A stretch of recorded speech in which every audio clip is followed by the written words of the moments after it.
안녕하십니까. 주일 말씀 전에 찬송 한 장 같이 하시겠습니다. 찬송가 325장.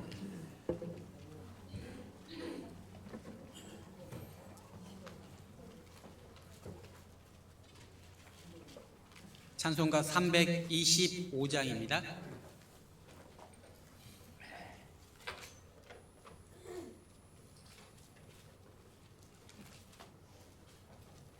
찬송가 325장 찾으셨으면 함께 찬송하시겠습니다.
찬송 한 장 더 하시겠습니다. 찬송가 483장.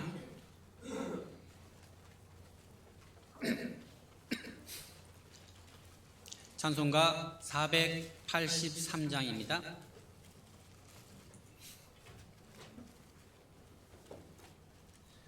찾으셨으면 함께 찬송하시겠습니다.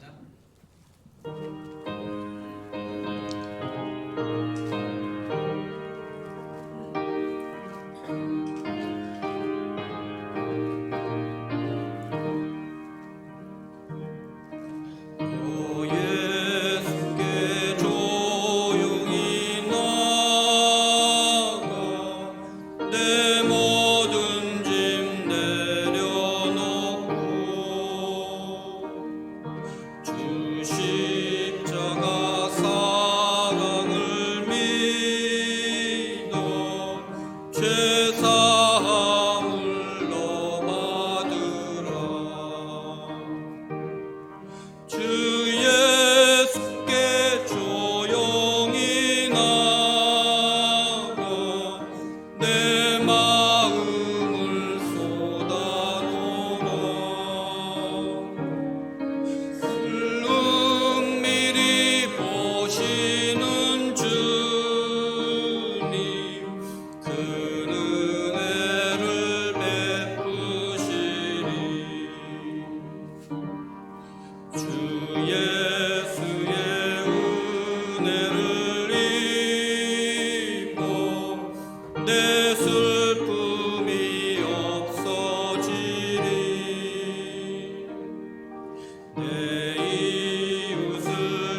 있습니다. 좌우 앞뒤에 보시면 사랑스러운 형제 자매님들이 앉아 계십니다. 잠깐 인사 나누겠습니다. 안녕하세요. 좌우 앞뒤 보면서 하셔야죠. 저 보고. 교회 슬로건을 다 같이 외쳐보시겠습니다. 주님과 함께, 교회와 함께, 제주 동부교회 부흥, 나의 신앙의 부흥. 표대 말씀 하박국 3장 2절 말씀입니다. 한번 암송하시겠습니다. 여호와여, 내가 주께 대한 소문을 듣고 놀랐나이다. 여호와여, 주는 주의 일을 이 수년 내에 부흥케 하옵소서. 이 수년 내에 나타내시옵소서. 진노 중에라도 긍휼을 잊지 마옵소서. 하박국 3장 2절 말씀. 지난주 암송은 순종에 대하여 로마서 14장 7절 8절 말씀입니다. 다 같이 두 번 암송하시겠습니다. 우리 중에 누구든지 자기를 위하여 사는 자가 없고 자기를 위하여 죽는 자도 없도다. 우리가 살아도 주를 위하여 살고 죽어도 주를 위하여 죽나니 그러므로 사나 죽으나 우리가 주의 것이로다. 로마서 14장 7절 8절 말씀. 우리 중에 누구든지 자기를 위하여 사는 자가 없고 자기를 위하여 죽는 자도 없도다. 우리가 살아도 주를 위하여 살고 죽어도 주를 위하여 죽나니 그러므로 사나 죽으나 우리가 주의 것이로다. 로마서 14장 7절 8절 말씀. 이번 주 암송은 순종에 대하여 고린도전서 6장 19절 20절 말씀입니다. 두 번 암송하시겠습니다. 너희 몸은 너희가 하나님께로부터 받은 바 너희 가운데에 계신 성령의 전인 줄을 알지 못하느냐. 너희는 너희 것이 아니라 값으로 산 것이 되었으니 그런즉 너희 몸으로 하나님께 영광을 돌리라. 고린도전서 6장 19절 20절 말씀. 너희 몸은 너희가 하나님께로부터 받은 바 너희 가운데에 계신 성령의 전인 줄을 알지 못하느냐. 너희는 너희 것이 아니라 값으로 산 것이 되었으니 그런즉 너희 몸으로 하나님께 영광을 돌리라. 고린도전서 6장 19절 20절 말씀. 다음 주 암송은 순종에 대하여 고린도전서 10장 33절 말씀입니다. 교회 소식지를 보고 한번 읽어보시겠습니다. 나와 같이 모든 일에 모든 사람을 기쁘게 하여 나의 유익을 구치 아니하고 많은 사람의 유익을 구하여 저희로 구원을 얻게 하라. 고린도전서 10장 33절 말씀. 이번 주일 말씀은 제주 동부교회 담임 목사님이신 차운철 목사님께서 하나님의 귀한 말씀 전해 주시겠습니다. 말씀 전에 찬양대에서 찬송가 255장 너 시온아 이 소식 전파하라 찬양이 있겠습니다.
안녕하십니까. 함께 기도하겠습니다. 우리를 사랑하시며 늘 우리와 함께 계시는 아버지 하나님, 오늘이라는 귀한 시간을 주셔서 우리가 하나님 앞에 하나님의 은혜를 찬양하며 또 하나님의 말씀과 능력 가운데 거할 수 있도록 귀한 시간 주셔서 감사드립니다. 이 세상 날로 전쟁의 소문과 또 성경에 기록된 많은 예언의 말씀이 남김없이 이루어져 가고 있는 마지막 때를 우리가 살아감을 느끼고 보고 있습니다.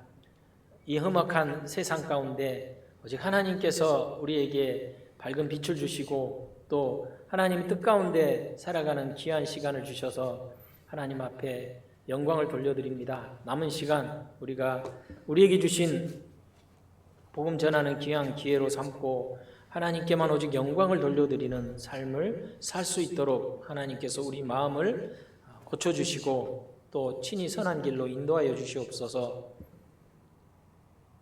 우리 중에 육신의 질병과 또 연약함으로 인하여 또 하나님 앞에 고통하는 신음하는 지체가 있다면 하나님께서 긍휼의 손길로 그들을 치유시켜 주시며 또 심령을 강하게 하여 주셔서 하나님 앞에 바로 서 하나님을 섬기며 기쁨으로 살아갈 수 있도록 도와주시옵소서.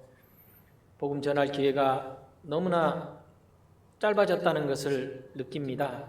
또 주어진 시간, 주어진 기회에 최선을 다하여 이뤄진 영혼에게 복음의 말씀을 전하는 것으로 큰 기쁨으로 삼을 수 있도록 주께서 함께하여 주시옵소서.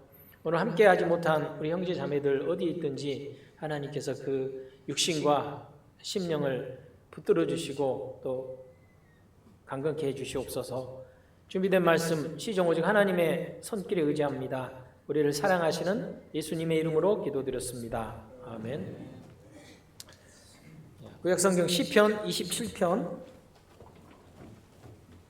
1절로 4절까지 말씀 찾겠습니다. 시편 27편 1절로 4절까지 말씀.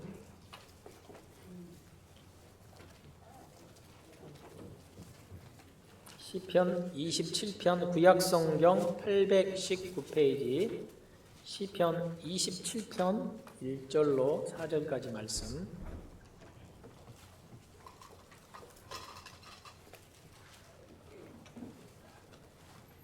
제가 읽겠습니다. 다윗의 시. 여호와는 나의 빛이요 나의 구원이시니 내가 누구를 두려워하리요. 여호와는 내 생명의 능력이시니 내가 누구를 무서워하리요. 나의 대적 나의 원수된 행악자가 내 살을 먹으려고 내게로 왔다가 실족하여 넘어졌도다. 군대가 나를 대적하여 진칠지라도 내 마음이 두렵지 아니하며 전쟁이 일어나 나를 치려 할지라도 내가 오히려 안연하리로다.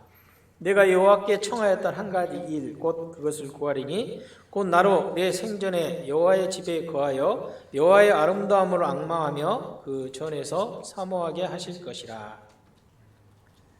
1절 말씀에 내가 누구를 두려워하리요 내가 누구를 무서워하리요. 3절에 군대가 나를 대적하여 진칠지라도 내 마음이 두렵지 아니하며 전쟁이 일어나 나를 치려할지라도 내가 오히려 안연하리로다. 이렇게 다윗은 노래하고 있습니다. 두려움, 무서움, 또 그로 인한 또 마음의 고통이라고 할 수 있겠죠. 그래서 오늘은 두려움에 대한 제목으로 말씀드리고자 합니다. 사람이나 또는 어떤 환경이나 어떤 사건을 두려워하는 것이 아니라 그 사건 배후에 역사하시는 오직 하나님만을 우리가 두려워하며 살아야 한다. 이것이 오늘 말씀드리고자 하는 핵심적인 내용입니다. 우리가 두려워야 할 대상은 뭐라고요? 하나님, 사람이 아니라 환경이 아니라 어떤 큰 사건이 아니라 창조주 하나님을 우리가 두려워하고 살아야 마땅하다 하는 겁니다. 두려움이라는 것은 인간이 느끼는 가장 원초적인 감정 중에 하나라는 것 우리가 이해할 수 있습니다. 어렸을 적 엄마가 절대적인 존재였다는 거 아시죠? 엄마가 눈에 안 보이면 제일 먼저 드는 감정이 어떤 감정입니까? 무서움, 두려움, 그런 감정이 들었죠? 항상 옆에 계셨던 엄마가 갑자기 어느 날 안 보인다. 초등학교 저학년 때 학교 갔는데 되게 오전 수업만 했습니다.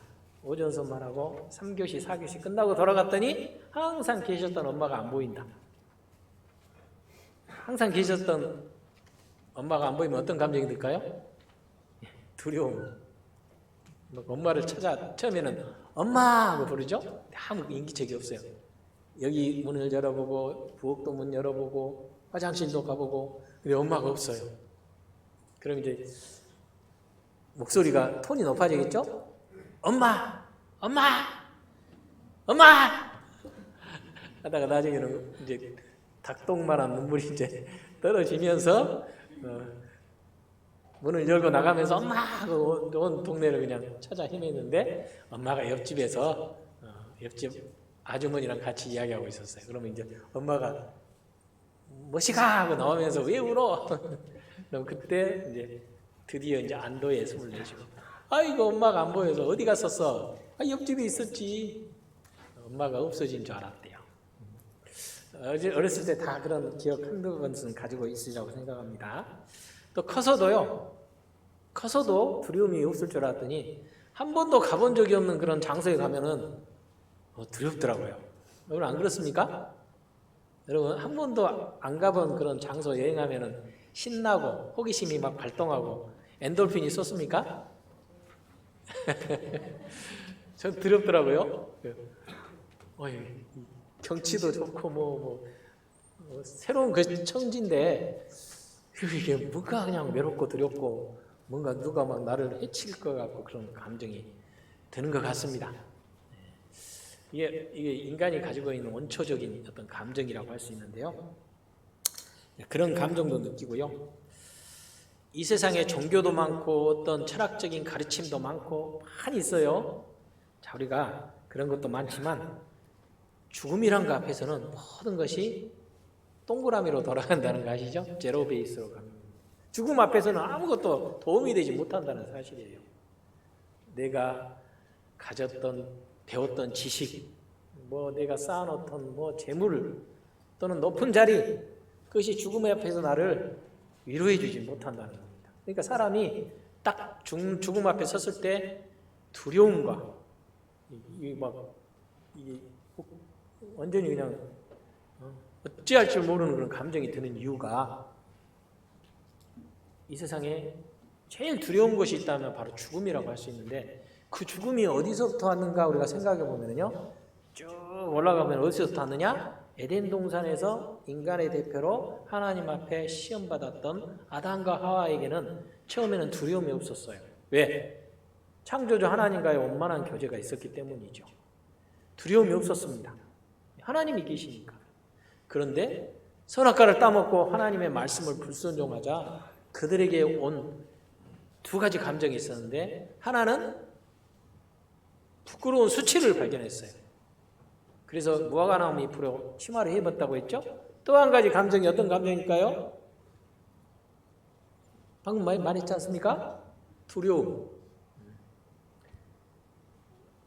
하나님께서 아담아 내가 어디 있느냐 하시니 내가 벗었으므로 두려워하여 숨었나이다. 벗었습니다. 벗었던 그 부끄러운 수치, 죄는 부끄럽게 만들잖아요. 부끄러운 수치를 인간의 노력으로 가리려고 했지만 온전한 옷이 되지 못했어요. 벗었으므로 두려워하고 숨었나이다.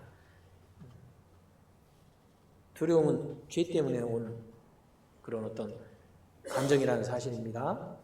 죽음 앞에서 왜 인간이 두렵느냐? 죽음 이후에 하나님의 심판이 있다는 걸 알기 때문에 인간은 두려워할 수밖에 없어요.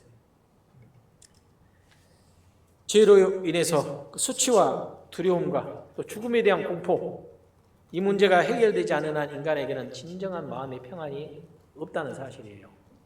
그래서 예수님이 오신 것은 죄인에게 있는 이 근본적인 두려움, 그것을 마음에 없애주고 진정한 평안을 얻게 하기 위해서 예수님이 오셨다는 것을 우리는 잊어서는 안 되겠습니다. 예수님께서 하나님이 보혜사 성령을 우리에게 보내주실 것을 말씀하시면서 요한복음 14장 27절에 이 두려움을 이기는 진정한 평안에 대해서 말씀하셨어요. 평안을 너희에게 끼치노니 곧 나의 평안을 너희에게 주노라. 내가 너희에게 주는 평안은 세상이 주는 것 같지 아니함이라. 너는 마음에 두려워하지도 말고 근심도 말라. 이렇게 예수님께서 주시는 진정한 마음의 평안이 있음을 우리에게 알게 하십니다. 그러니까 하나님을 만나고 하나님이 보내신 예수 그리스도를 통해서 죄의 문제가 해결되지 않는 한 인간은 결국은 두려움 가운데 죽게 되고요. 영원히 우리가 두려워하는 그 장소로 가서 고통받게 된다는 것. 그 두려움을 없애주기 위해서, 그 두려움을 이기고 진정한 평안과 행복을 주기 위해서 예수님이 이 땅에 오셨습니다. 성경에서는 두려움이라는 단어가 많이 나오는데요. 두려움이라는 단어에 이렇게 체크를 해가지고 카운트를 해봤더니 365번 두려움이라는 단어를 기록했답니다. 떠오르는 내용이 있죠? 1년은 365일. 우리는 어쩌면 하루하루를 두려움 가운데 눈을 뜨고 두려움 가운데 사실은 눈을 감는다고 할 수 있겠죠. 여러분 두렵지 않으세요? 두려울 게 뭐가 있어요? 두렵습니다. 아침에 일어나면 오늘은 뭔 일이 생길까? 두렵죠? 누구를 만나면은 그 사람하고 만남이 조금 좋은 만남이 돼야 되는데 좀 불안하죠, 그죠? 아는 사람 만나면 불안이 좀 덜하는데 생전 처음 보는 사람을 만나기로 약속을 했다면 그 사람 만나면은 마음 평안하던가요? 긴장되던가요? 긴장되잖아요. 혹시 내가 말실수를 하지 않을까? 꼬투리 잡진 않을까? 하여튼 그리고 또 두렵잖아요. 길만 가도 두렵잖아요. 길 지나다니면 해도. 차가 요즘에는 얼마나 그렇게 세게 달리는지요. 횡단보도 건너는데요. 파란불이 딱 켜졌다고 해서 그냥 무조건 건너면 큰일 납니다. 요즘에는 술 한잔 걸치고 그냥 운전대 잡는 사람도 천지고요. 뭐가 그렇게 바쁜지 파란불인지 빨간불인지 노란불인지 신경 안 쓰고 그냥 확 지나가는 사람들도 있어요. 어떤 데 가면은 파란불이 지나가는데 내 1m 앞에서 차가 그냥 샥 지나가는 거 경험 안 하셨어요? 내가 1초만 더 앞으로 갔다면 이게 차에 깔릴 뻔했어. 그러면 어떻게 해요? 그냥 머리가 쭈뼛쓰고요. 두려운 감정, 안도의 한숨, 이게 하루가 정말 두려움 가운데 우리는 살아가고 있어요. 혹시 TV를 틀고 뉴스를 보면은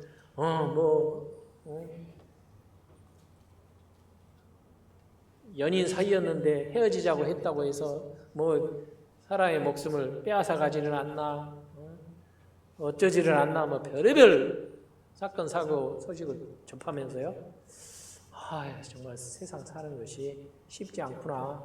사람과의 관계 맺는 것이 이게 좀 보통 일이 아니구나 하는 것을 느끼지 않습니까? 우리는 365일 사실은 두려움 속에 살아가는 존재들입니다. 구원받은 하나님의 자녀들에게 그런 두려움이 없으면 좋겠죠. 우리는 불완전한 육신을 갖고 살기 때문에요. 변화되지 못한 그런 심령을 아직까지는 소유하고 있기 때문에 우리에게도요, 두려움이 아직까지도 남아있는 것 같습니다. 그리스도인에게도 질병은 없는데 재정적인 어려움은 또 생기거든요. 그죠? 가난하지는 않지만 사람들에게 배척당하잖아요. 외롭지는 않지만 실패를 경험합니다. 그와 같은 상황 속에서 우리는 선택의 기로에 서 있는 것 같습니다. 그런 상황에서 우리는 뭘 선택할 수 있을까요? 우리가 원하지 않는 두려움을 선택하든지 아니면 주님을 의지하는 가운데 누리는 진정한 마음의 평안을 품고 평안 가운데 살아갈 수 있을 것인지, 그것도 우리의 선택의 문제라는 사실입니다. 어떻게 하면 근본적인 두려움 가운데 우리가 벗어날 수 있을까? 죄 문제를 해결하고 죄 용서받고 하나님의 자녀가 되는 겁니다. 그것이 근본적인 두려움에서 벗어나는 일입니다. 물론 삶 가운데 있는 그런 두려움은 영원히 죽는 순간까지는 없어지지 않지만 근본적인 두려움은 죄로 인해서 결국은 심판받고 영원한 고통의 장소로 가는 그것이 우리에게 있는 근본적인 두려움인데 그 두려움에서 벗어나기 위해서는 근본적인 죄 문제가 해결돼야 돼요. 혹시 죄 문제가 해결되지 않았다면 그 근본적인 그 죄 문제를 해결하셔야 돼요. 지금은 근본적인 영원한 두려움에서 벗어나는 길입니다. 읽은 본문을 통해서요, 하나님의 자녀에게 이제 있는 두려움에 대한 말입니다. 하나님의 자녀가 두려워하지 않을 수 있는 이유가 뭐냐? 주님은 나의 빛이시요 나의 구원이시기 때문입니다. 시편 27편 1절 말씀은 같이 읽어보겠습니다. 여호와는 나의 빛이요 나의 구원이시니 내가 누구를 두려워하리요? 여호와는 내 생명의 능력이시니 내가 누구를 무서워하리요? 이 말씀을 기록한 사람은 다윗입니다.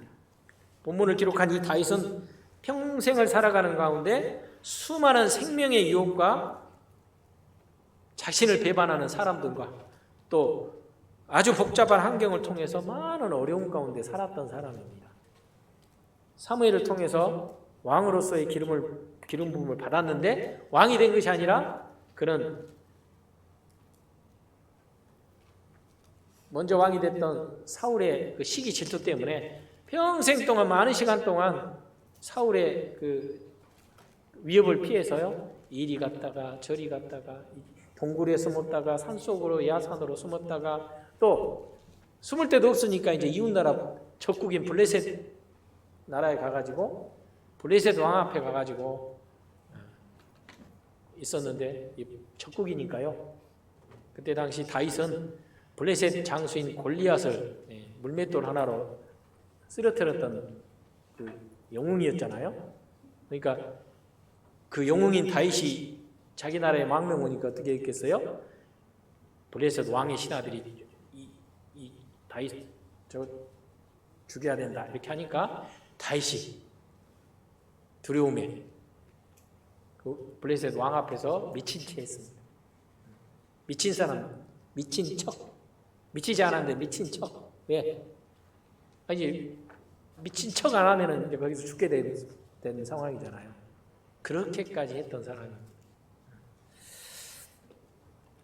또 왕위에 오른 이후에 주변 나라의 대적들을 평정한 이후에 충신 우리아의 아내를 취한 죄 때문에 불륜을 통해서 얻은 그 아이가 죽게 되었고, 그리고 자신의 아들, 자신의 씨로난 압살롬이라는 아들의 반역을 통해서 축출되어서 이제 목숨을 건지기 위해서 신하들과 도망다니기까지 했습니다. 그러나 결국 다시 왕위에 오를 수 있게 되어서요, 다시 하나님 앞에 쓰임받을 수 있었던 이유는 다윗이 섬기는 그 하나님에 대한 그 철저한 믿음, 그리고 어린아이처럼 그 하나님께 의지하는 그 순수한 마음 때문에요, 하나님께서 그를 끝까지 붙들어 주시고 하나님께서 버리지 않고 또 아브라함과 다윗의 후손으로 예수 그리스도가 오시는 통로로 쓰시고 다윗을 세상 많은 사람들보다 존귀한 이름으로 삼아 주셨습니다. 그래서 다윗은 그런 하나님, 자기가 어린아이처럼 믿고 의지하고 따르는 그 하나님 앞에 있기 때문에, 그 하나님의 보호하심 가운데 있기 때문에 군대가 자기를 둘러 진칠지라도 자신은 안연할 것이라고 고백했습니다. 시편 27편 2절 3절입니다. 나의 대적 나의 온수된 행악자가 내 살을 먹으려고 내게로 왔다가 실족하여 넘어졌도다. 군대가 나를 대적하여 진칠지라도 내 마음이 두렵지 아니하며 전쟁이 일어나 나를 칠지라도 내가 오히려 안연하리로다. 이 말씀을 읽으면 참 이 다윗의 이 마음과 믿음이 정말 부럽기까지 합니다. 군대가 나를 대하여 진칠지라도. 다윗은 혼자인데 군대가 다윗을 둘러 진쳤다. 꼼짝없이 이제 죽을 판이죠. 그러나 다윗은 마음이 두렵지 아니하며 전쟁이 일어나 나를 치려 할지라도 내가 오히려 안연하리로다. 편안하고 마음이 흔들림이 없다 그런 뜻이에요. 이런 마음이면은, 이런 믿음이면 얼마나 좋겠어요? 그죠? 그런데 우리는요, 배만 타고 저기 그 육지에서 멀리 안 가도 파도가 치면은 뭐부터 해요? 여자들은 엄마야. 남자들은 어떻게 해요? 남자들은 구석으로 찾아 들어가요. 바닥에 딱 엎드려가지고 두려워서. 우리는 참 이게 너무 연약한 것 같습니다. 이 다윗의 이런 고백이 참 부럽기도 하고, 우리가 이런 마음으로 살아간다면 얼마나 좋을까. 군대가 나를 잡으러 온다 할지라도 나를 보호하고 지키시는 하나님을 의지하는 가운데 편안하게 잠을 잘 수 있다. 하나님께서 우리에게 이 편안한 숙면을 취할 수 있도록 해주시는 거, 이것도 하나님의 은혜인데요. 그런 어떤 급박한 상황, 스트레스가 엄청난 상황 가운데 그것을 뛰어넘는 하나님의 은혜를 의지하고 편안한 마음을 가질 수 있다. 하나님께서는 진정 그런 믿음과 평안을 주시기를 원하는데요. 우리가 어떻게 하면 그런 마음이 될 수 있을까요? 어떻게 하면 하나님이 주신 은혜를 소유하고 누리고 주님 나라 갈 때까지 살아갈 수 있을까 모르겠습니다. 다윗은 그렇게 살아갈 수 있었던 것은 하나님을 자신의 빛으로 삼고, 그리고 그 빛 가운데 살아가는 그런 마음으로 살아갔기 때문이에요. 빛 가운데. 빛 가운데 살아가는 사람은 어둠이 겁나지 않습니다. 어둠 가운데 살아가는 사람은 그 어둠이 바로 우리에게 주는 두려움이 있잖아요. 우리는 이 땅에서 하나님이 빛이시니까 하나님의 빛을 받고 살아가야 어둠 가운데 다니지 않는다는 사실입니다. 이 세상은 빛이 잘 들어오지 않는 음침한 사망의 골짜기라고 했잖아요. 음침한 사망의 골짜기를 지나고 있지만 주님의 빛이 있는 사람은 사망의 골짜기를 지나다니지만 빛 가운데 가는 것이기 때문에, 마음에 주님의 빛이 들어와 있기 때문에요, 두려워하지 않는다. 그러나 주님의 빛을 소유하지 않는 사람은 어쩔까요? 음침한 사망의 골짜기를 가니까 두려움이 자기를 지배하게 되는 것이고, 그리고 실족하고 넘어지게 되는 거예요. 깜깜한 밤에 가로등이 하나도 없고 달 그림자도 없고 깜깜한 칠흑같이 어두운 밤에 한라산을 넘어서 제주시로 간다고 생각해 보세요. 자신 있습니까? 저기에서 그냥 뭐가 푸드득 하면 어떻게 돼요? 기절하게 생겼어요. 나무 위에 뭐가 펄럭펄럭 하면 이게 뭐 귀신같이 보이고 아마 난리 날 겁니다. 그러나 마음의 빛을, 주님의 빛을 소유하고 있는 사람은 사망의 음침한 골짜기로 지날지라도 해를 두려워하지 않을 것은 주께서 나와 함께 하심이라. 그런 믿음을 가질 수 있는 것입니다. 그래서요, 하나님을 자신의 빛으로 삼지 않는 사람은요, 삶의 목적이 무엇인지도 모르고, 그리고 인생의 목적이 무엇인지도 물론 모르고요, 죽음 이후의 영원한 삶에 대해서도 알 수 없습니다. 그리고 죽지 않으려고 안간힘을 쓰나 결국은 죽음이라는 그 불청객 앞에 붙들려 가지고 영원한 세계로 심판 가운데 들어갈 수밖에 없는 비참한 존재가 될 수밖에 없잖아요. 그런 소경처럼 빛을 모르고 살았던 우리에게 참 빛이 비추셨어요. 참빛 곧 세상에 와서 각 사람에게 비치는 빛이 있었나니 그가 세상에 계셨으며 세상은 그로 말미암아 지은 바 되었으되 세상이 그를 알지 못하였다. 요한복음 1장에 있는 말씀이잖아요. 빛이 비쳤지만 세상 사람들이 자신이 어두움 가운데 있고 어두움을 좋아하고 죄 가운데 살아가는 것을 만족하고 살기 때문에 빛이 비쳤지만 그 빛이 빛인지를 깨닫지 못하고 살아갔다는 겁니다. 그런데 참 다행스럽게도 이 땅을 살아가는 가운데 그 두려움 가운데 두려워하고 함정에 빠져서 고통스러워하는 우리 각자가 이것이 진짜 진정한 삶은 아닐 텐데, 정말 두려움 없이 죽음의 고통 없이 살아가는 그런 진리의 어떤 깨달음은 없는가, 그렇게 찾다가 진정한 참 빛이신 하나님과 예수 그리스도를 만나게 됐잖아요. 그래서 삶의 소망과 목적을 알게 되었습니다. 주님의 사랑을 깨달은 그날부터 죽음의 고통, 심판의 두려움에서 벗어났고 하나님은 나의 구원이시라. 그렇게 외칠 수 있겠습니다. 자, 시편 27편은 표시해 두고요. 이사야 12장, 구약성경 이사야 12장을 찾아보겠습니다.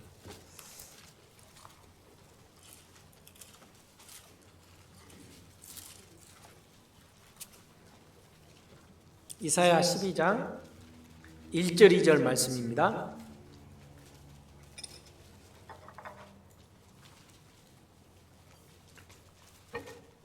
이사야 12장 1절 2절 말씀 같이 읽어보겠습니다. 그날에 내가 말하기를 여호와여 주께서 전에는 내게 노하셨으나 이제는 그 노가 쉬었고 또 나를 아니하시오니 내가 주께 감사하겠나이다 할 것이라. 보라 하나님은 나의 구원이시라. 내가 의뢰하고 두려움이 없으리니 주 여호와는 나의 힘이시며 나의 노래이시며 나의 구원이시니라. 이사야 선지자도요, 전에는 하나님이 내게 노하셨사오나 이제는 그 노가 쉬었고 또 지금은 나를 아니하시오니 내가 주께 감사하다 하고 고백했습니다. 그리고 하는 말이 보라 하나님은 나의 구원이시라. 내가 의뢰하고 두려움이 없으리니 주 여호와는 나의 힘이고 나의 노리고 나의 구원이시니라. 힘과 노래, 찬송과 구원이 되시는 그 하나님을 알게 되었어요. 이사야가 정말 하나님을 만나기 전에, 하나님의 사랑을 깨닫기 전에 그는 하나님의 심판 가운데 있어서 두려움이 있었지만 이제는 하나님의 안위하심과 사랑을 깨닫고 나서 하나님께 감사하며 하는 말이 하나님은 내 구원이라. 모든 두려움과 고통에서 건지시는 분이다. 그리고 하나님을 찬양하고 있잖아요. 그래서 우리는요, 우리의 믿음이 근본적으로 하나님께서 나를 구원하신 것에서 온다는 사실이에요. 나를 구원하셔서 근본적인 영원한 두려움에서 나를 해방시켜 주셔서 이 땅에 사소한, 어떻게 보면 이 땅에서 우리가 느끼는 두려움과 불안한 감정, 그 사소한 감정까지도 우리는 하나님을 의지하는 가운데 이 땅에서 이기고 살아갈 수 있도록 하나님이 해주시는 것에 대해 감사해야 됩니다. 하나님이 우리를 구원하시는 것은 죄로 인한 심판과 두려움을 없애주기 위해서 우리를 구원하신 거예요. 어떻게 본다면 우리는 죄에게 종노릇하고 있었던 자들입니다. 종노릇 하는 사람들은 항상 마음이 불안하고 초조하고 두렵다고 할 수 있겠습니다. 새벽에 일어나서 농가 밭에서 농사질 준비를 해야 되는데 주인보다 늦게 일어났어요. 그럼 마음 편하겠어요? 주인은 일어나가지고 기쳐가고 화장실 왔다 갔다 하고 있는데 자기는 누워서 이제 눈을 떴어요. 주인이 뭐라 할까요? 이런 게으른 놈 빨리 일어나서 밭에 나가서 쟁기질해라 소리치면 어떻게 해요? 예, 못 해먹겠습니다. 편하겠습니다. 그렇게 할 수 있겠어요? 종이면 종인데 우리는 죄 가운데 종노릇하고 있었기 때문에 항상 두려워요. 항상 불안합니다. 먹고 사는데 불안하고요. 병들까 두렵잖아요. 주변에 있는 사람이 암 걸려가지고 뭐 오늘 내일 한다는 소리를 들으면 아이고 안 됐네, 재수 없네 그런 생각이 듭니까? 아이고 나도 혹시나 암에 걸리면 어떨까? 빨리 뭐 해야 돼요? 빨리 보험부터 먼저 들죠. 암보험 들고 빨리 또 뭐예요? 건강검진도 빨리 하잖아요. 건강검진 혹시나 마음의 두려움 때문에 그렇습니다. 사실 뭐 암보험 드셔야 됩니다. 암보험도 들고 건강검진도 자주 받으세요. 준비하는 것이 지혜로운 것이거든요. 하나님께서 세상에 의사도 두시고 약도 주신 것은요 건강관리 잘하고 그리고 자주 살펴봐서 건강을 유지하고 하나님 섬기고 기쁨으로 살아가라고 하나님 그렇게 해주셨어요. 이 땅은 불완전한 세상이니까 병균도 득실득실하고 또 위험 요소도 항상 있으니까요. 우리는 항상 주님을 의지하는 가운데 준비를 해야 돼요. 죄의 종노릇한 데서 해방시키고 죄로 인한 심판과 두려움에서 우리를 건지시기 위해서 예수님께서 이 땅에 인간의 육신으로 오셔서요, 우리 모든 죄값을 치르시고 우리를 두려움과 고통에서 건져주시려고 하시는 겁니다. 사형 판결을 받고 이제 언제 사형당할지 모르고 기다리고 있는 사형수라고 생각해 보세요. 사형수가 하루하루가 즐거울까요? 두려웠고 초조할까요? 나 사형수가 안 돼서 모르겠습니까? 사형수, 내가 만약 사형수라면 사형 판결을 받았어요. 이제 법무장관 도장만 딱 찍힌 그 공문만 날라오면은 그날 이제 사형 받을 수밖에 없는데, 이 사형수가 딱 앉아 있다고 생각해 봅시다. 사형수는요, 다른 일반 제사하고 같이 안 섞은답니다. 사형수는 별도로 독채를 준답니다. 독채. 왜요? 이왕 죽을 거 나 혼자 죽지 말고 옆에 있는 사람도 같이 죽자고 뭐 달라두면 어떻게 합니까? 사형수는 따로 이렇게 둔다고 들었어요.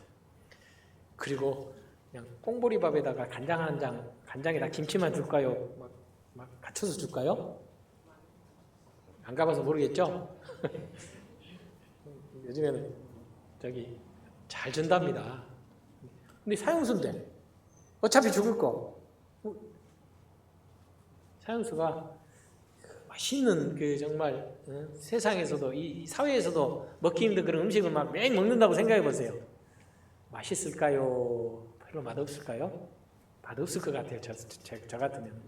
예, 이거 먹어도 얼마 있어서 죽는다고 생각하면은 얼마나 이게 의미가 있겠습니까? TV도 매일 이렇게 원하는 대로 볼 수 있는데 TV를 봐도 재미도 없고, TV에서 코미디 프로에서 웃기는 이야기해도 사형수가 웃을까요?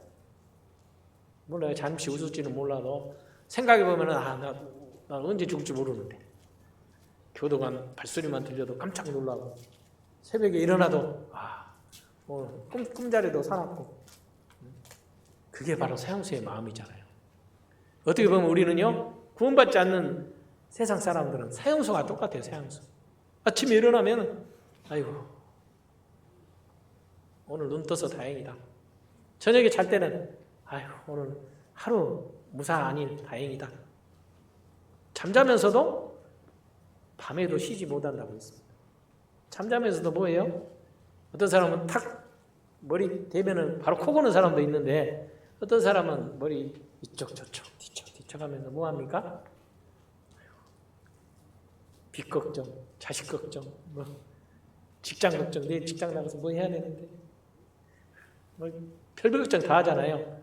걱정하고 막 걱정 다 하다가 어떻게 잠이 들었는데 아침에 딱 깼어. 또 걱정스러운 상황 가운데 또 들어가잖아요.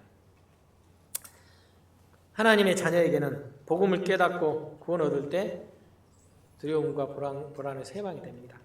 하나님의 자녀에게는 결코 죄로 인한 심판이 없습니다. 절대로 멸망하지 않잖아요. 요한복음 10장 28절 우리가 잘 아는 말씀입니다. 내가 저희에게 영생을 주노니 영원히 멸망치 않을 터요 또 저희를 내 손에서 빼앗을 자가 없느니라.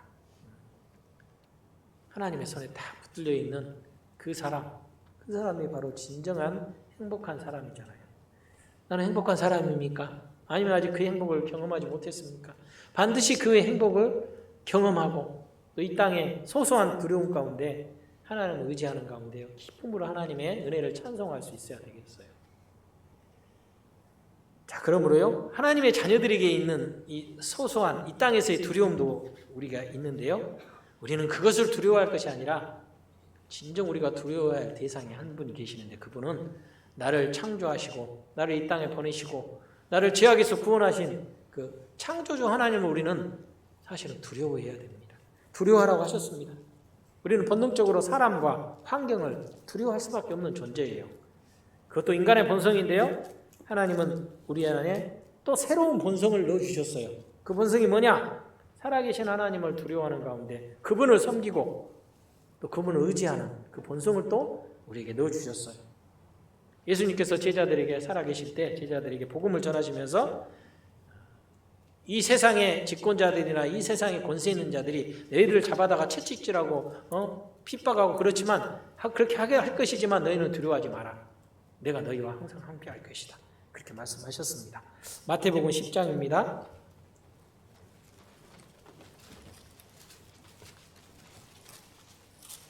마태복음 10장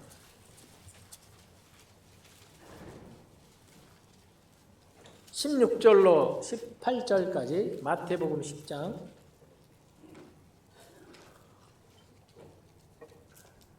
16절로 18절입니다. 찾았습니까?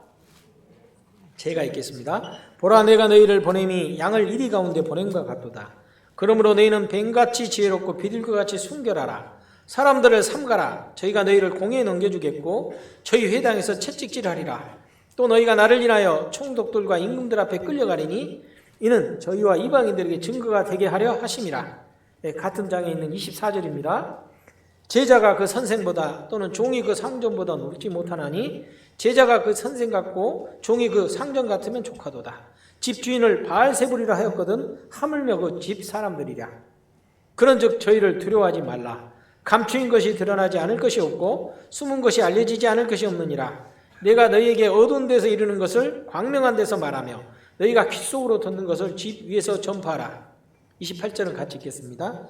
몸은 죽여도 영혼은 능히 죽이지 못하는 자들을 두려워하지 말고 오직 몸과 영혼을 능히 지옥에 멸하시는 자를 두려워하라. 몸은 죽이고 영혼을 능히 죽이지 못하는 자들을 두려워하라가 아니라 두려워하지 말고 오직 몸과 영혼을 능히 지옥에 멸하시는 자를 두려워하라. 우리가 하나님을 두려워해야 될 이유는요, 사람들의 은밀한 것을 드러내시는 분이시다. 은밀한 것이 뭐예요? 죄. 사람들의 죄를 하나도 남김없이 드러내신 분이고 몸과 영혼을 능히 지옥에 멸할 수 있는 능력을 가지고 계신 분이시기 때문입니다. 모든 사람의 모든 일, 모든 은밀한 죄까지 다 아시는 전지하신 하나님 앞에 감춰질 것이 하나도 없어요. 우리를 상관하시는 자의 앞에 벌거벗은 것 같이 드러나리라 하는 말씀대로요. 이 세상에서는 감춰질 수 있을지 몰라도 하나님 앞에 가서는 다 드러납니다. 다 드러나요. 특히 인간의 죄는 하나님 앞에 적나라하게 드러나서 선악간에 하나님 앞에 심판받는다는 사실입니다. 그러니까 두려울 수밖에 없죠. 영혼이 구원받지 못한 죄인들은요, 하나님 앞에 계시록 20장에 있는 대로 크고 흰 보좌와 그 위에 앉으신 그분 앞에 받는 백보좌의 심판이 있습니다. 하나님의 자녀들에게는 심판이 없을까요? 구원받은 자녀들에게도 이 땅에서 하나님의 자녀로서 어떤 삶을 살았는가에 따라서 나의 모든 삶에 대한 선악간에 심판이 있다는 것을 우리는 또 반드시 기억해야만 되겠습니다. 고린도후서 5장입니다. 신약성경 고린도후서 5장 8절, 신약 290페이지입니다. 고린도후서 5장 8절로 10절까지 말씀. 고린도후서 5장 8절로 10절입니다. 우리가 담대하여 원하는 바는 차라리 몸을 떠나 주와 함께 거하는 그것이라. 그런즉 우리는 거하든지 살든지 떠나든지 죽든지 주를 기쁘시게 하는 자 되기를 힘쓰노라. 이는 우리가 다 반드시 그리스도의 심판대 앞에 드러나 각각 선악간에 그 몸으로 행한 것을 따라 받으려 함이라. 상급에 대한 심판이 있다는 것을 성경 곳곳에서는 우리에게 말씀하고 계셔요. 이 땅에 주님이 행하신 그 구원의 사역을 받아들이지 않는, 하나님의 은혜를 받아들이지 않는 자들에게는 영원한 지옥의 심판이 그들에게 있음을 그들은 알고 두려워해야 되고요. 이 두려움에서 건져주시고 영원한 심판을 면하게 해주신 그 하나님 앞에 이 땅에 살아가는 삶 가운데 우리가 선악간에, 선은 하나님의 뜻이고 악은 하나님의 뜻에 거스리는 겁니다. 선악간에 행했던 모든 것에 대한 그리스도인의 심판이 있다는 사실. 그래서 우리에게는 어떤 두려움이 될 수 있을 겁니다. 그래서 우리는 사람의 위협, 환경의 어떤 고통, 이런 것을 두려워하지 말고 환경과 사람 배후에 역사하시는 두려우신 하나님, 선악과에 심판하신 하나님의 권능을 생각하고 우리는 실제로 두려워해야 되겠습니다. 하나님은 자신의 자녀들의 머리털까지도 다 세고 계신다는 사실이에요.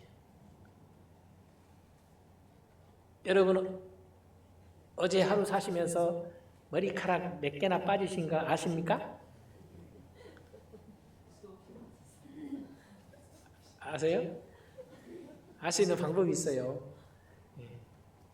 아침에 일어나서 청소기를 돌려보면 돼요. 안에 있는 것들 다 깨끗이 비워놓고요. 탁 조립해가지고 한번 쭉 한번 돌아다니 보세요. 청소기에 막 시커멓게 감겨오더라고요. 보면 이제 저는 이제 그 청소기를 분해하면서 머리카락이 좀 짧으면 내 거고 좀 길면 누구 걸까요? 여자 거예요, 여자 거. 근데 긴 것만 나온 게 아니라요. 보면 요만한 것들도 막 나와. 내 머리카락이 빠진 것 같아요. 매일 청소해서 머리카락이 계속 나오는데 머리가 대머리 안 되는 것이 진짜 신기하네요. 또 나는가 봐요. 빠지고 나고 그런가 봐. 죄송합니다. 머리숱이 적으신 분들에게 마음의 상처가 안 됐으면 좋겠습니다. 여튼 이 머리털까지도 하나님이 다 세신다는 그 말씀을 우리는 하나님이 다 아신다 이 정도가 아니라요. 머리털까지도 다 세신 바 되었다. 침 삼킬 동안도 놓지 않는다. 그 말씀 읽으면 어떤 때는 진짜 두려워요. 하나님께서 내가 화장실 가서 쓸데없는 생각한 것도 하나님 다 알고 계시겠네. 가만 어둠 속에서 내가 했던 말과 행동도 다 세고 계실 거 아니에요? 머리카락 하나도 하나님 다 세고 계시니까 그런 거 생각하니까 진짜 두려운 마음이 들더라고요.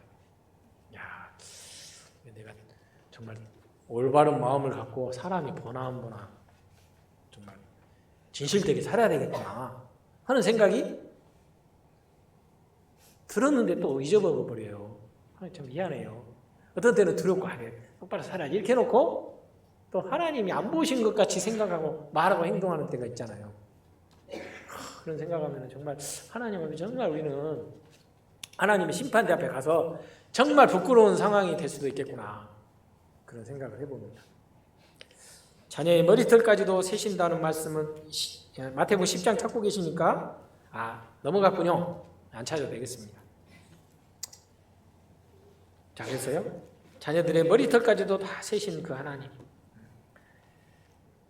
자, 로마서 8장의 바울 사도는요 그리스도 예수 안에 있는 하나님의 사랑 가운데 들어가 있는 사람은 어떤 두려움과 고통도 하나님 앞에 그 두려움이 될 수 없고 고통이 될 수 없다고 그렇게 담대히 말하고 있습니다.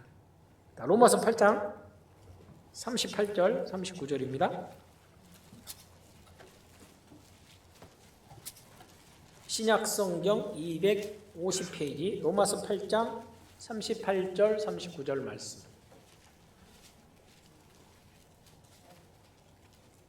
로마서 8장 38절 39절 말씀 같이 읽어보겠습니다. 내가 확신하노니 사망이나 생명이나 천사들이나 권세자들이나 현재일이나 장래일이나 능력이나 높음이나 깊음이나 다른 아무 피조물이라도 우리를 우리 주 그리스도 예수 안에 있는 하나님의 사랑에서 끊을 수 있느니라 없느니라. 없다는 사실이에요. 없다는 사실. 이 세상에 아니면 눈에 보이는 거 보이지 않는 거 다 통틀어서 어떤 권세 있는 존재들이라 할지라도 어떤 상황이라 할지라도 우리를 우리 주 그리스도 안에 있는 하나님의 사랑에서 끊을 수 없다. 영원히 끊어지지 않는 그런 어떤 밧줄이 하나님과 우리와 연결이 되어 있다는 것. 밧줄이 영원히 끊어지지 않는 밧줄. 그렇다고 한라산 꼭대기에서 뛰어내릴 필요는 없습니다.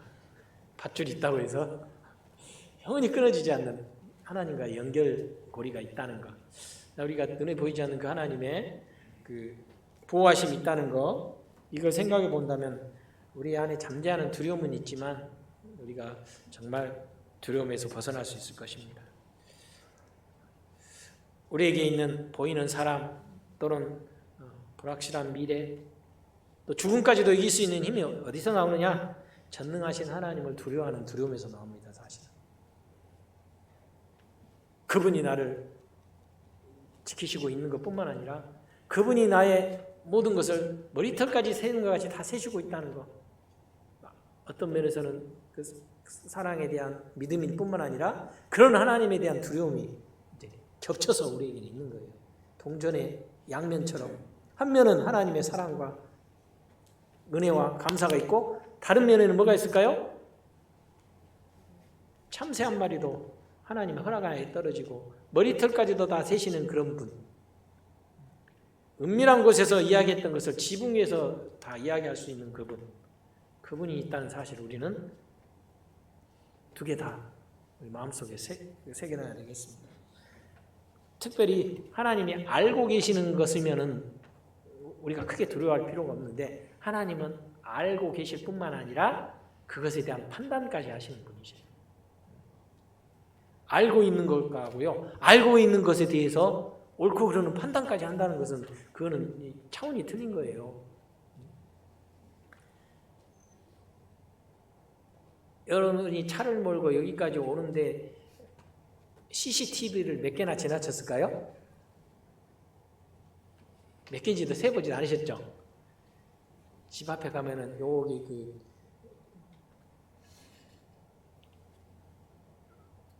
동네 지나가 보면은 뭐 있을까요?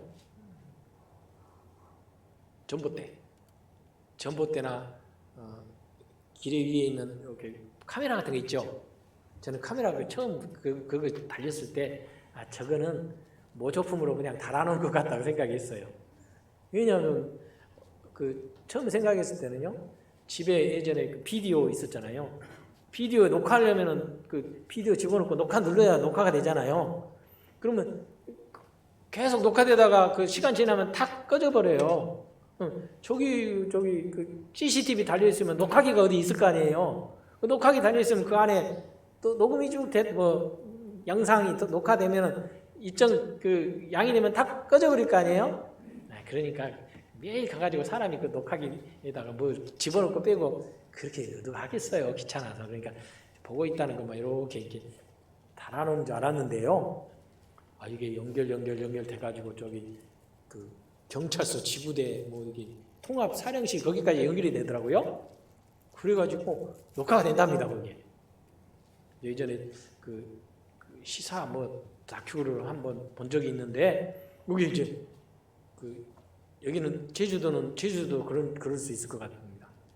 제주시 어디에 통합 관제센터가 있을 것 같아요. 있나요? 있어요. 이거 쓰면 안 되죠. 맞아, 있어요. 예전에 보니까 어디 제주 어디 유원지에 어디에서 불이 났는데 사람들이 신고하기 전에 관제센터에서 불났다고 해가지고 통보를 했다 하더라고. CCTV로 다 보고 있어요. 녹화가 되고 있어요. 여러분이 집에서 나와가지고 이 교회당까지 오는데 CCTV를 몇 개를 거쳤는지 몰라요. 그러니까 요즘에는 어떤 사건이 일어나면은 경찰들이 CCTV를 이렇게 점검한다지 않습니까? 점검해보면 다 동선이 다 나오고 범인을 잡을 수가 있습니다.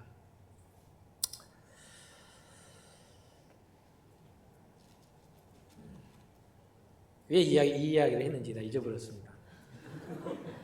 여튼 보고 있어요. 세상에서도 사람들이 보는데 하나님이 안 보실까? 이거 안 보실까? 우리가 생각하면 뻔하죠. 하나님은 다 아시고 다 주무시지도 않고 늙지도 않으신 분이신데 하나님은 다 보고 계시고 알고 계시고 다 녹음하고 계시고 나중에 그걸 우리에게 심판의 판단의 도구로 쓰신다니까요. 하나님 판단하신다. 하나님 보기만 하고 뭐 그냥 넘어갈 수도 있잖아. 보기만 하고 사람들은 보고 뭐 특별한 거 없으면 그냥 넘어가고 뭐 나중에 지워버리고 그러지 않습니까? 하나님은 보시고 판단하신다는 거. 사람은 특별한 거 아니면 판단 안 하잖아요. 하나님은 모든 걸 다 판단하고 계십니다. 시편 119편입니다.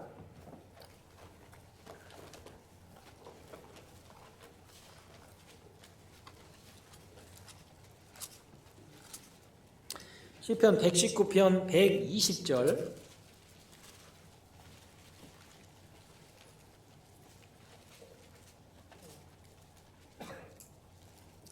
시편 119편 구약성경 894페이지 120절. 한 절이니까 같이 읽어보겠습니다. 내 육체가 주를 두려워함으로 떨며 내가 또 주의 판단을 두려워하나이다. 이걸 기록한 사람도 자신의 육체가 주를 두려워함으로 떱니다. 그 고백했죠? 또 주의 판단을 또 두려워한다고 했습니다. 자, 우리는 주님의 판단이 두렵습니다. 세상 사람들이 죽음이 두려운 이유는 근본 이유가 뭐라고요?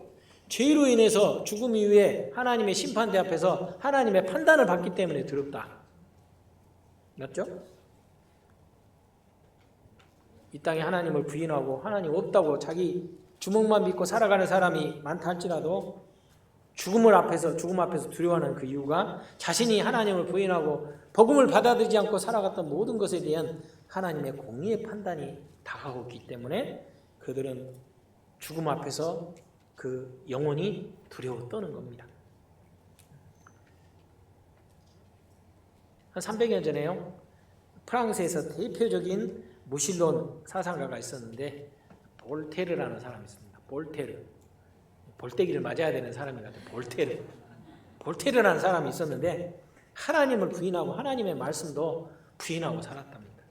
그래서 혼자 조용히 나는 하나님 안 믿어.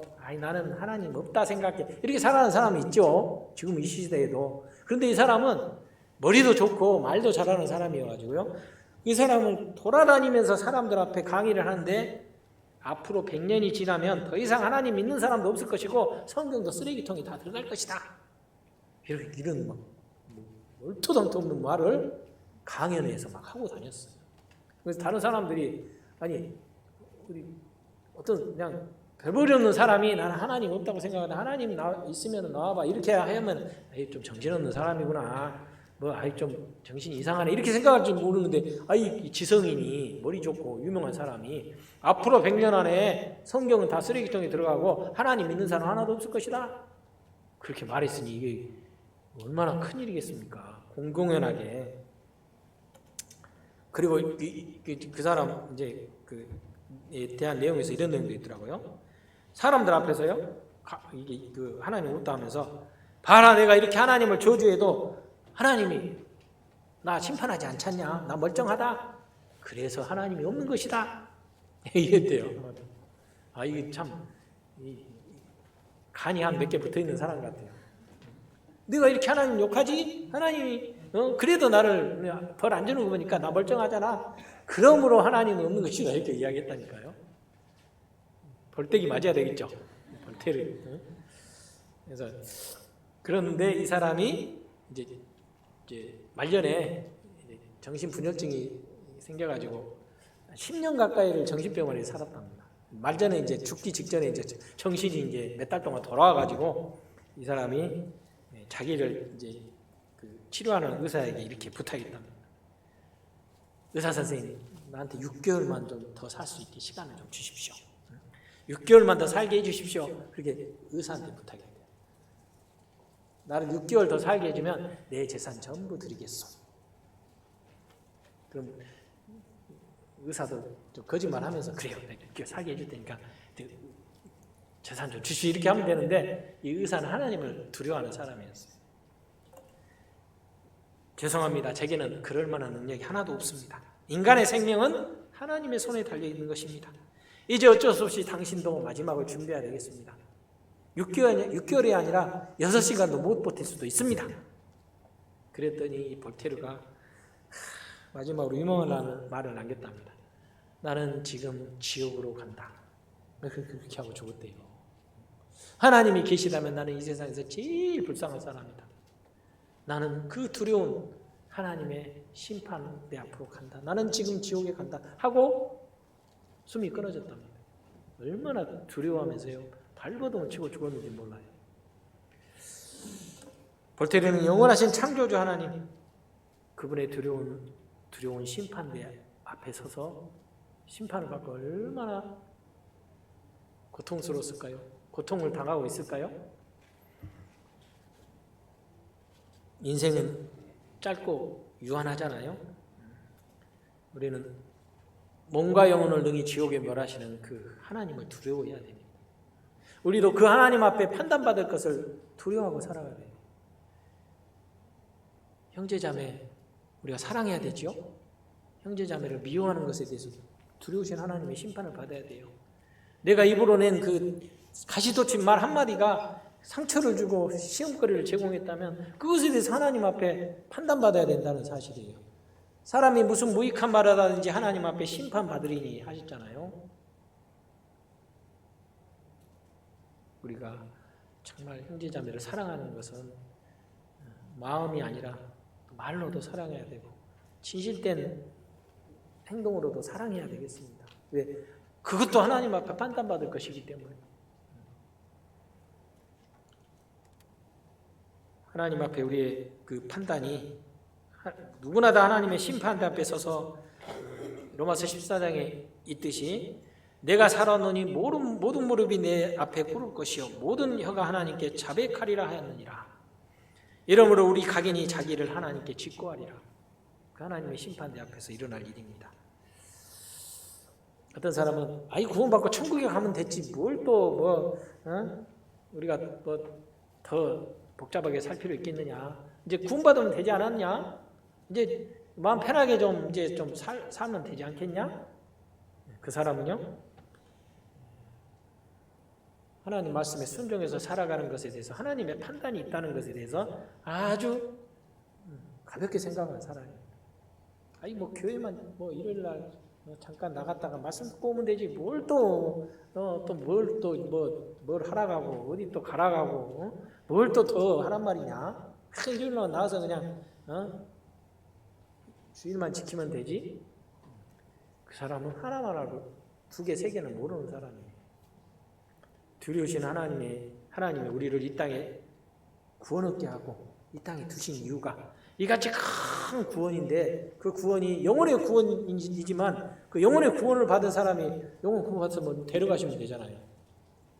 그런데 이 두려운 이 땅에서 살아갈 수 있게 해주신 것은 두려우신 하나님을 기억하고 그분의 판단을 두려워하고 이 땅에서 하나님의 뜻대로 순종해서 살아가는 것, 그것에 대해서 하나님의 판단이 또 있다는 것을 하나님께서는 알게 하시는 거예요. 그런 어떤 심판이 없다면 이 땅에서 우리가 이렇게 살 이유가 있겠어요? 죽어서 천국 가게 됐다면 이 땅에서 그냥 정말 재밌게 살면 되잖아요. 그죠? 안 가본 데 얼마나 많습니까? 돈 좀 있으면 그냥 다 접어두고 그냥 구경하고 다녀야 되잖아요. 100년도 채 못 사는 인생에. 근데 우리가 모든 자유를 다 제한하고 일요일 날 이렇게 교회에 나오고 말씀 듣고 또 하나님 말씀대로 살아가려고 하는 그것이 하나님의 판단이 없다면 우리 살아갈 이유가 뭐가 있겠어요? 하나님의 판단이 있습니다. 이같이 큰 구원을 등한히 여기면 어이가 어찌 피하리요. 하나님께서는요 공의로운 분이시기 때문에 죄에 대해서는 엄정한 공의로운 판단도 있고요. 하나님의 뜻 가운데 우리가 이 땅에서 하나님을 의지하는 가운데 복음 전하는 가운데 당했던 모든 핍박과 고난과 어려움이 있었다면 그것에 대해서도 공의로운 하나님의 심판, 판단이 반드시 있어야 됩니다. 일한 대로 갚아주시겠다고 하나님이 성경에 약속하셨기 때문입니다. 그러므로 하나님을 두려워하는 하나님의 자녀들이 되어야 되겠습니다. 하나님을 두려워하는 하나님의 자녀들은 오직 판단하시는 하나님만을 앙망하는 삶을 살 수밖에 없습니다. 시편 27편 4절입니다.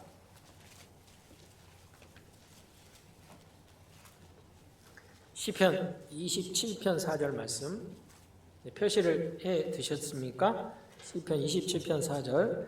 내가 여호와께 청하였던 한 가지 일 곧 그것을 구하리니 곧 나로 내 생전에 여호와의 집에 거하여 여호와의 아름다움을 앙망하며 그 전에서 사모하게 하실 것이라. 이 세상을 살아가면서 나는 무엇을 기대하고 살아가고 있는지, 나의 소망은 무엇인지, 내 소망이 고작 이 세상에서 조금 더 남들보다 잘 살고 조금 더 건강하게 살면서 평안하게 살다가 죽는 것이 내 소망이라면 부끄러운 소망일 것입니다. 시편을 기록한 이 사람은 첫 번째로 내 생전에 여호와의 집에 거하는 것이 그의 소망이라고 했습니다. 다윗 왕은 왕이 돼가지고 나중에는 자기가 살 궁궐을 다윗성을 건축했습니다. 많은 신하들이 있었고요, 많은 처와 첩들이 있었습니다.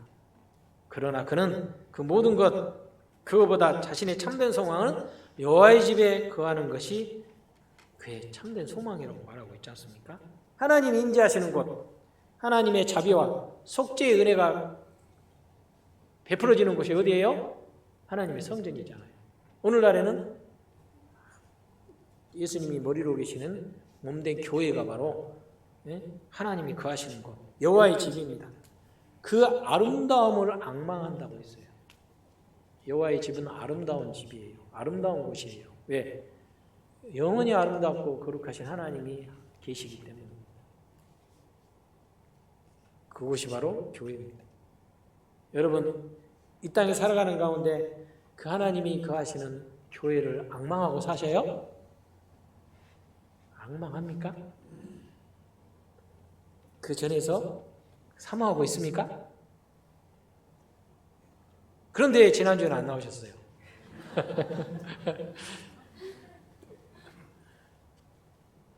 왜 그런데 그런 저는 아름다움을 앙망하는데 교회를 그렇게 하찮게 여기십니까? 정말 교회는 눈에 보이는 건물이 아름다운 것이 아니라 그 안에 하나님께서 함께 하시기 때문에 아름다운 거예요. 여러분 집이 왜 정말 집에 들어가고 싶으세요? 집도 방도 조그맣고 뭐 별로 뭐 안에 들어가 있는 것도 없는데 왜 집에 들어가고 싶으세요? 집에 뭐 맛있는 거 쌓아놓으셨어요? 집에 가면 텔레비 봅니까? 뭐 때문에 집에 들어가셔요? 죄송합니다만은 혼자 사시는 분은 이렇게 죄송합니다만 그 집에는 사랑하는 사람이 있기 때문에 그 집을 들어가려고 하잖아요. 사랑하는 아내와 듬직한 남편, 내가 의지할 수 있는 그 남편이 있기 때문에 집에 들어가면 마음 편안하잖아요. 그리고 토끼 같은 자식들이 있기 때문에 그 기쁨을 맛보려고 집에 들어가잖아요. 그런 상황이 안 되는 분들에게 죄송합니다만 그게 집이 중요한 게 아니라 그 집이 있는 그 존재가 어떤 존재냐가 중요한 거예요. 고대 강실 넓은 집이 있다 할지라도 그 집에 악한 악처, 밤에 바가지만 긁는 악처가 그냥 너는 부릅뜨고 들어오기를 기다리고 있다. 집에 들어가고 싶으세요? 아니면 도망가고 싶으세요? 들어가기 싫을 것 같아요. 집은 초가집이지만 사랑하는 그 사람이 된장국이지만 보리밥이지만 끓여놓고 데펴놓고 나를 기다리고 있다면은 약속 다 미루고 들어가고 싶죠. 그것이 인간의 마음이듯이 하나님께서 이 교회를 아름답게 여기시고 교회를 사랑하시는 이유가 거룩하신 하나님, 사랑의 하나님이 계시기 때문이에요. 그럼 우리 마음 어떻게 해야 될까요? 그 하나님을, 그 교회를 앙망하고 아름다움을 앙망하고 그 하나님의 전에서 사모하는 마음이 있어야 되겠습니다.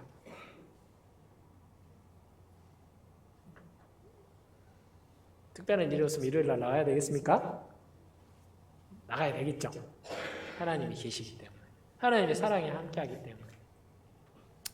형제자매들이 함께 모여서 하나님을 찬양하고 교제하는 곳에 갈 필요가 뭐가 있어?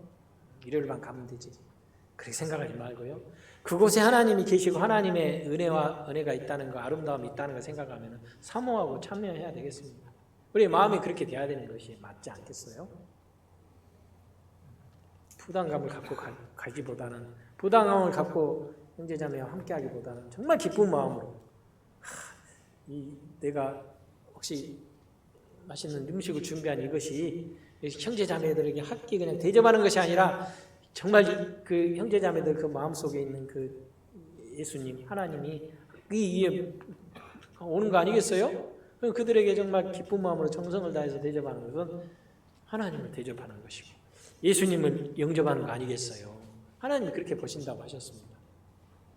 어떤 마음으로 우리가 형제자매를 대하느냐, 어떤 마음으로 교회에 내가 거하느냐가 이 모든 것을 하나님의 판단을 좌우할 수 있는 것입니다. 우리가 교회와 함께하는 자리에는 빠지지 말고 함께 있으면 좋겠습니다. 수양회가 있는데 수양회에 하나님이 정말 아름다움이 함께하는 곳이니까 수양회에 다 갔으면 좋겠습니다.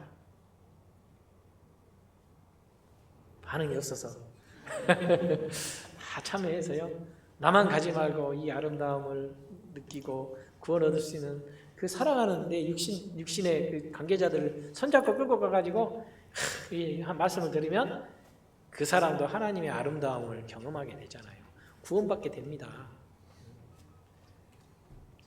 다 간다고 생각하고 마음을 굳게 먹고 기도를 해보세요. 아직 2달 남았잖아요.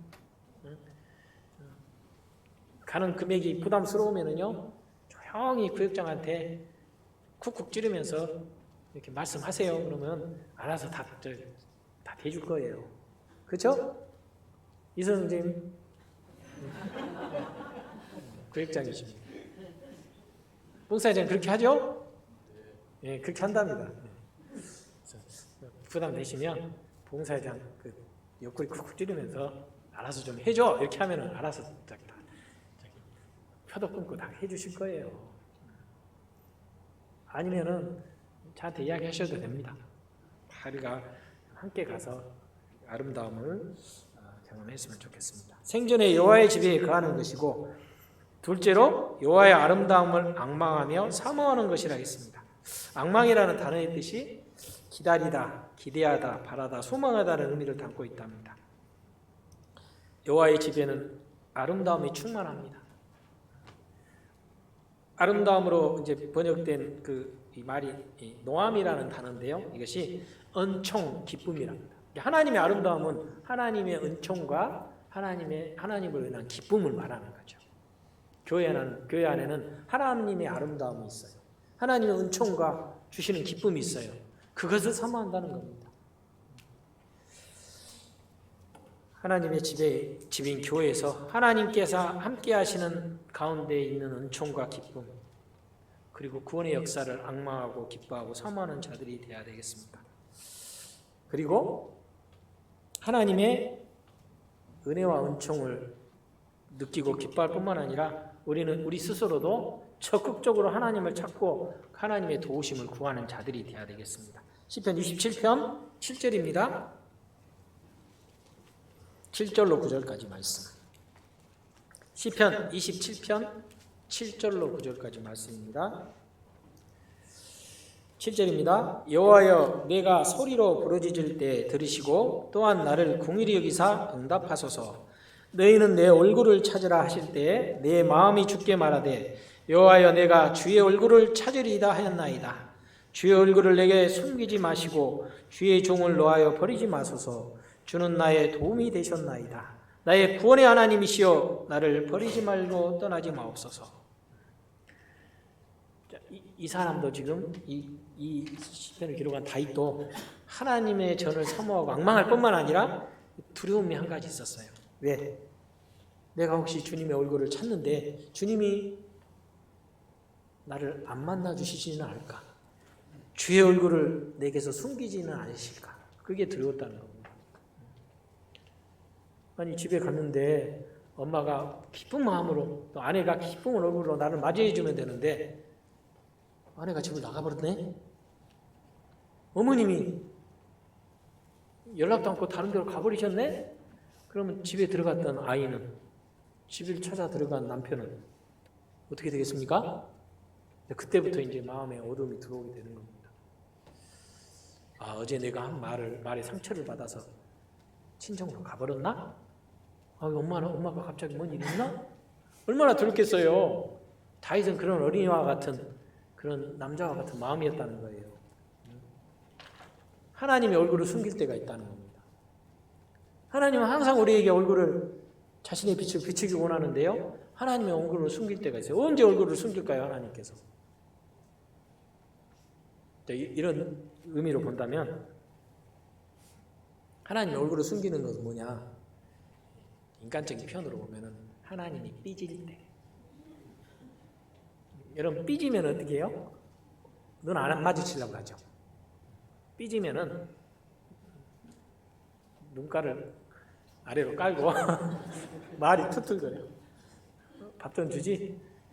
알아서 차려 먹어요. 어디 같이 가자. 혼자 가요. 나 할 일 있어요.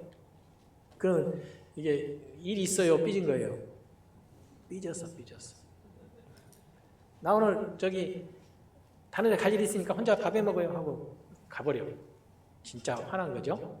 하나님도 삐지시는 것 같아요. 어떨 때? 내가 하나님 말씀에 불순종하고 자기 잘못을 인정하지 않고 막 고집스럽게 행할 때 하나님이 삐지셔요. 이스라엘 백성들이요, 하나님께서 정말 은총과 하나님의 도우심을 계속 내려주시고 보호해 주시고 하는데, 이스라엘 백성들은 그것을 감사함으로 은혜로 받아들이지 않고 지멋대로 행동했어요. 하나님을 섬겨야 되는데 우상을 막 섬기고 막 죄를 짓고, 성적인 죄뿐만 아니라 이웃을 막 갈취하고, 이웃한테 돈 꽂았는데 돈 안 갚으니까 논밭을 저당 잡아 뺏어가고, 동족들에게 막 별의 짓을 다 했어요. 하나님이 어쨌겠어요? 선지자들을 보내서 자꾸 그러지 말아라, 큰일 난다 이렇게 하는데 안 돌이키는 겁니다. 하나님 삐지셨어요. 하나님의 얼굴을 가리우셨습니다.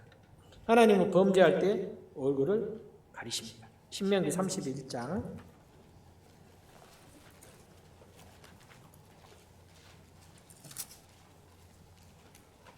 신명기 31장 16절부터 18절까지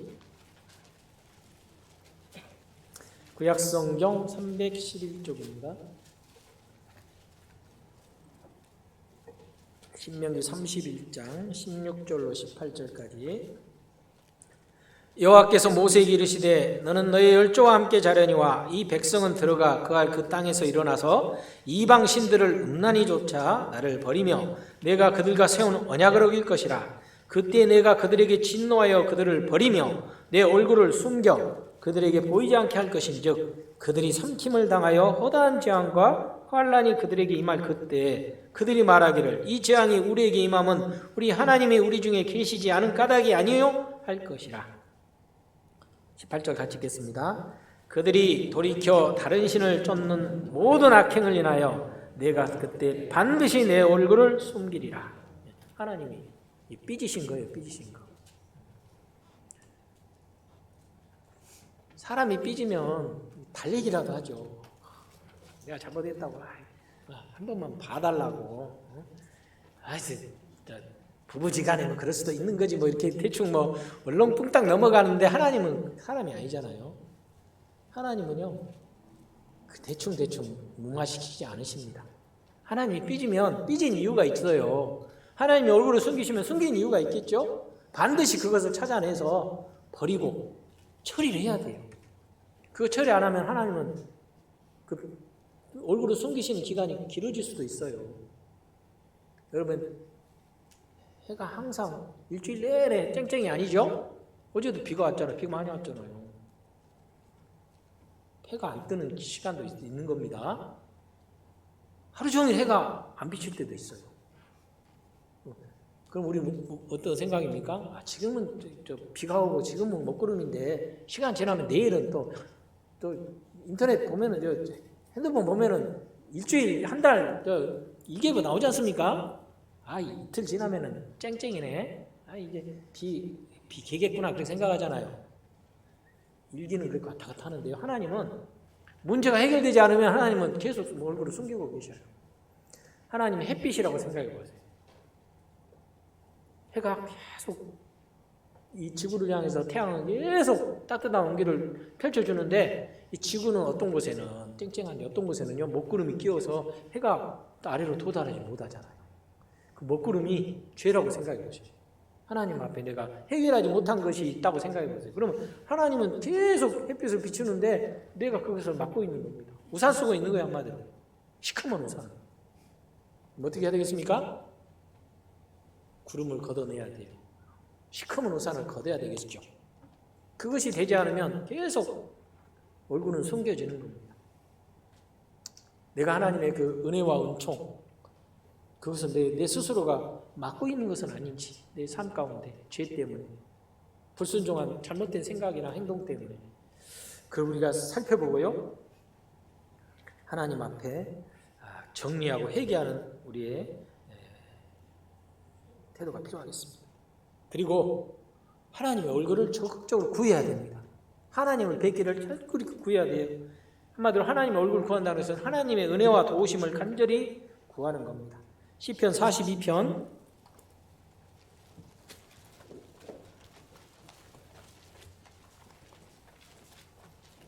42편입니다. 5절 말씀. 시편 42편 5절입니다.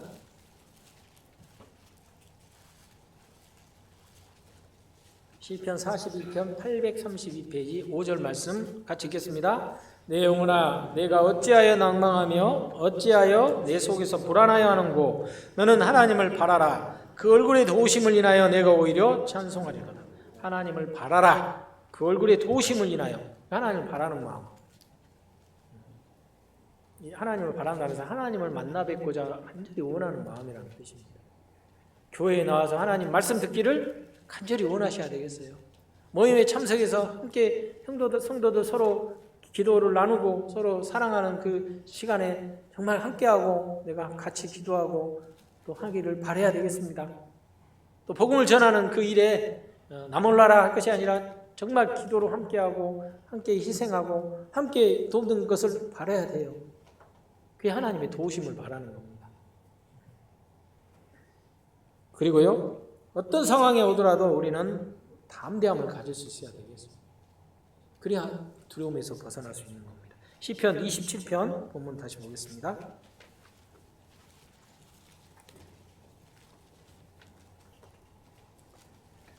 시편 27편 13절 14절 말씀. 시편 27편 13절 14절 말씀 함께 읽겠습니다. 내가 산자의 땅에 있으며 여호와의 은혜 볼 것을 믿었도다.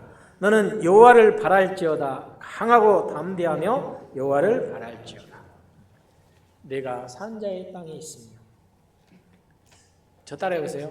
내가 산자의 땅에 있으며. 좀 시적인 표현이지 않습니까? 무슨 뜻이에요? 내가 살아있으며, 내가 산자의 땅에 있으며.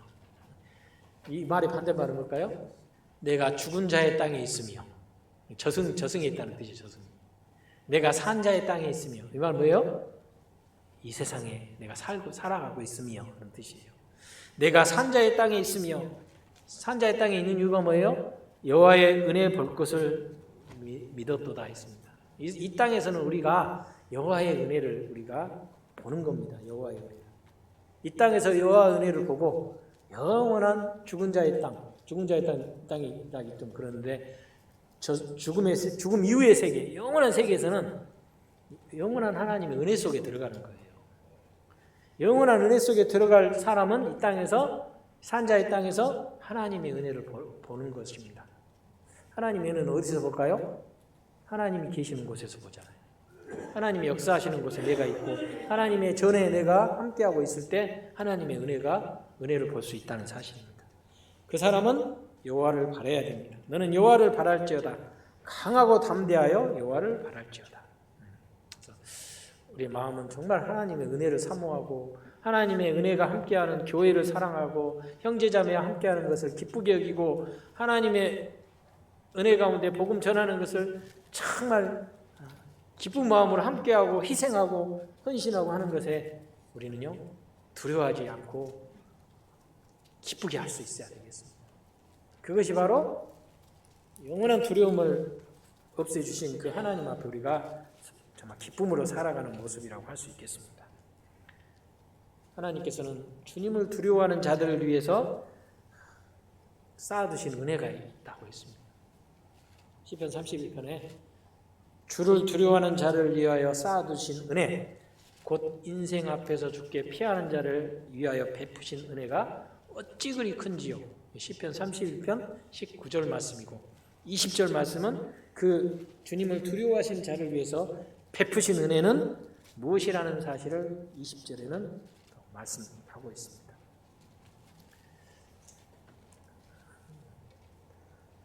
이 땅에서 주님을 두려워하는 자들, 주님의 판단을 두려워하는 자들, 하나님의 자녀들이어야 됩니다. 내가 정말 구원받은 하나님의 진정한 자녀라면 하나님의 은혜를 완전히 앙망해야 되고요. 하나님을 두려워하는 가운데 이 땅에서 하나님의 영광이 되도록 우리가 살아가는 존재들이 되어야 되겠습니다. 기도하겠습니다. 주님 감사합니다. 주를 두려워하는 자들, 또 주님의 은혜를 앙망하는 자들, 하나님의 자녀들인 줄 압니다.